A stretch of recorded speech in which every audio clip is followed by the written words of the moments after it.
sa ano, na consulted. Akin na yan.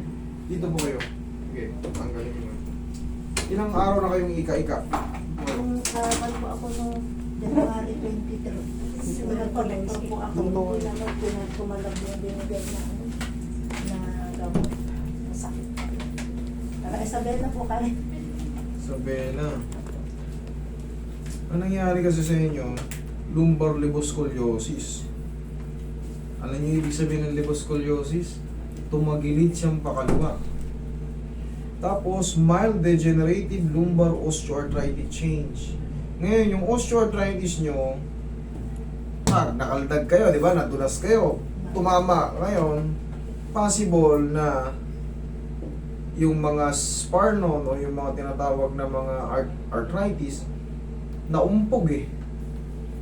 Yung disc niya makukompress.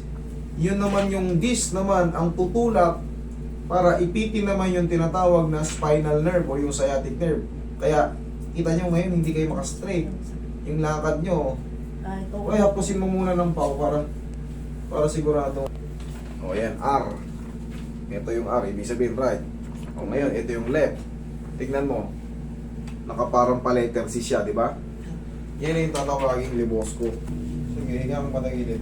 Pero mamaya ma'am, kahit pa paano, sakit. Masakit po. Pag ganito ka, yung hindi masakit, dito ka sa kabila. Masakit. Dalawa po yung ugat po dito, parang tumatakbo dito. Sa likod saka sa harap. Yung saan ka muna komportable, tagilid ka ron. Kung kaya, pag hindi, hahanapin natin yung o yan, mas maganda dyan. Apa. Yan, kasi dito sa kabila, sa kanan, umaaray ka eh, dito tayo sa mas maluwag. Okay? Sige, relax lang kayo ha, huwag yung lalabanan ha, huwag yung kukontrolin. Hayaan nyo lang itulak ko kasi merong maa-adjust dyan na makakatulong sa balakang nyo. Tapos mamaya, may pain pa siya pero hindi na kagaya nung kanina. Kailangan yan yung ganitong pain kahit pa paano mga lahati. Pag gano'n nangyari, ipapahinga na natin ng mga 4 to 5 days, magdedire-diretso yun, pero huwag muna kayong magbuhat na mabibigat. Ha? Kasi bumabaliko na yung ano nyo, spinal cord, ay yung spinal, yung vertebral body natin, yung spine. So pag yan, binuhat nyo ng mabigat at kakaalay nyo lang, balik ka na naman sa dati. Kailangan, kahit pa paano mag-breeze kayo para yung gumaganito, may tuwid pa. Kayo po. Wala kayong tutuloyan dito? Meron pa yung kapatid. O kahit pa paano, mga isa, dalawa araw. Kasi kung ibabiyahe nyo rin ng Isabela itong tabingin yung balakang, sa katag, Masakit. ang tagal nakaupo. Eh minimum 10 hours ang Isabela. Kaya nga minimum 10 hours pag may sariling sasakyan. Pero pag wala kang sariling sasakyan, siyempre kakainin ka ng stopover. Relax lang ha. Wala labanan ha. Isa pa.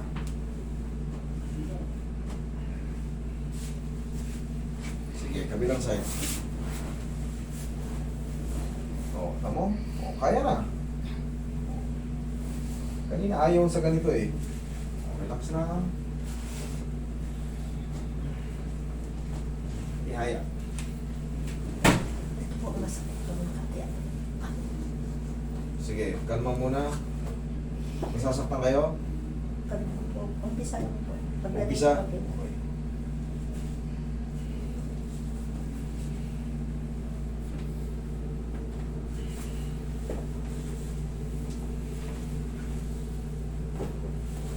O, kaya tumapa? Sige, tapa. Saan kayo sa Isabela? Alicia po. Alicia. 13 hours ride. Oh, naggaling na rin pala kayo sa ano eh. Oh. Nadadaanan nyo yung pag umuwi kayo sa ano ng tatay mo. Tinusok-tusok nila. Rokas daw yata sila pa ano. Oh, ito si ma'am galing na sa ano eh. Galing na rin sa mga pahilutan ay sa mga therapy. Hindi naman po nila hinawakan. Tinusok-tusok lang. Relax lang. Iba-iba kasi kami ng method, ma'am eh. Tulad yung ginamit sa inyo, bintosa. Tsaka yung tinusok-tusok kayo, acupuncture.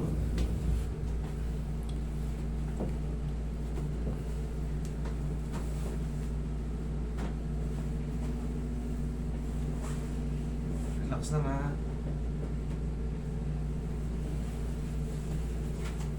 Okay dyan? Ma'am?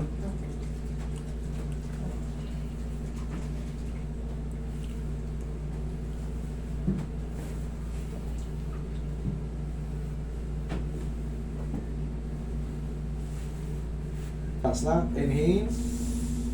Exhale. Malaki kasing epekto ng mga nung pagbagsak natin.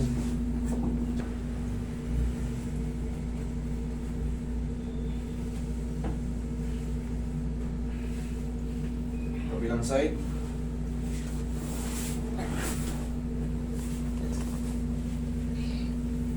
Tapos, mag-ready kayo ng parang, kailangan kasi natin ito mabibi. Habang nakastay kayo dito sa Maynila, makabili sana kayo ng back brace kasi nasira po yung disc nyo. Ang ginagawa lang natin ng diskarte, inuusog ko lang yung mga facet joint nyo para makawala yung pinch ng sciatic nerve.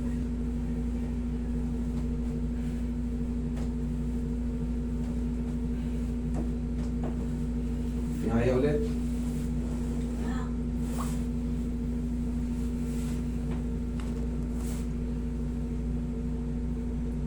Kaya hindi. Yan. Yan.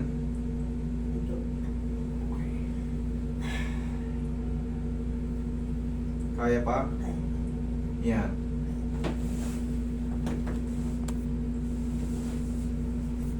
Kaya lang?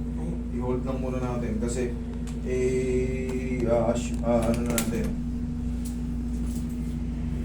Tawag nito, i-assume ko na mayroon kang posterior disc bulge. Pag nakaganyan, relax, okay lang? Okay, sige. Hayaan mo munang bumuka. Pagkakaipit.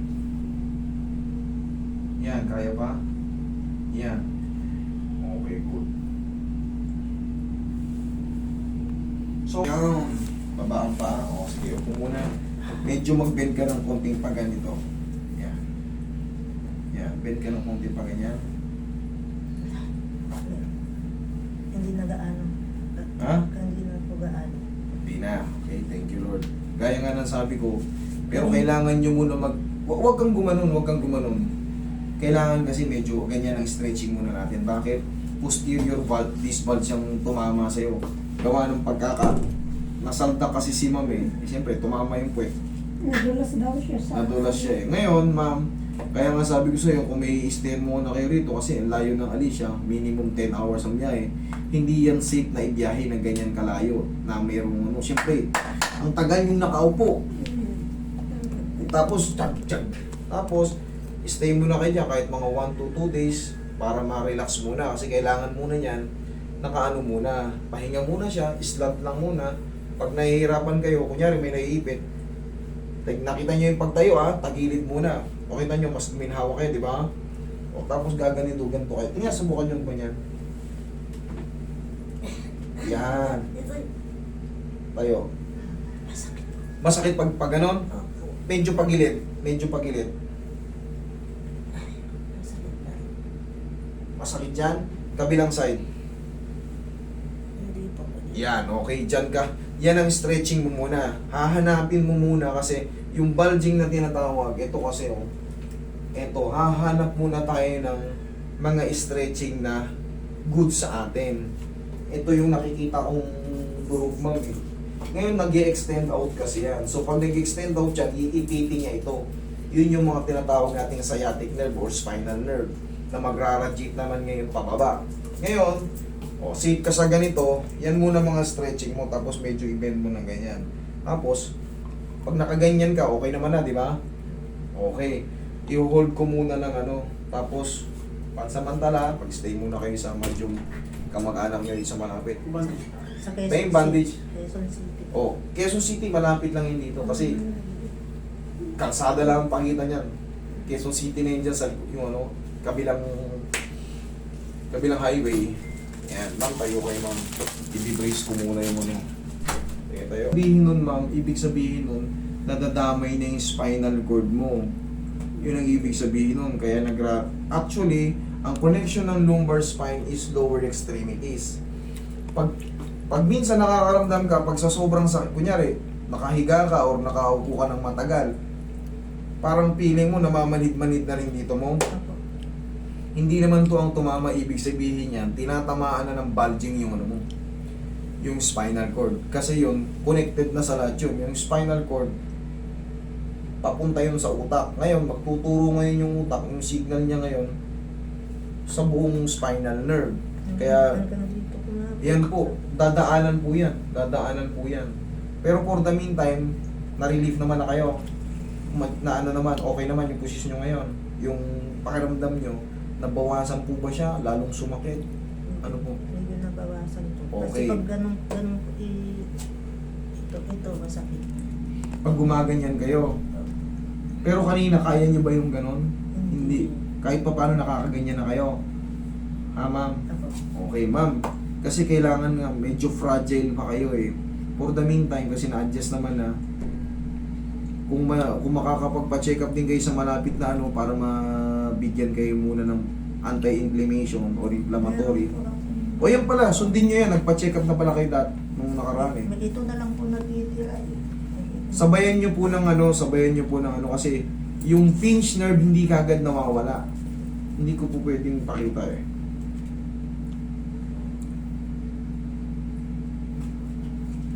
O yan, ganito, mangyayari niyan, sa tulong ko, sa tulong ni Doc, ayan, meron pala kayong gamot na binigay, inflammatory, para yung natanggal na pagkaipit, gumaling siya, yung pinch nerve, o yung impinge ng nerve natin, makapaghilom.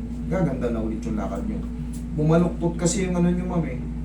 Bunga ng pagkakapirat ng isip. Pero po, magkaganon pa man, gagaling din po kayo. Magantay lang kayo ng 4 to 5 days. Okay? Ang mahalaga, nabawasan siya. Sige po, ingat kayo sa pagano.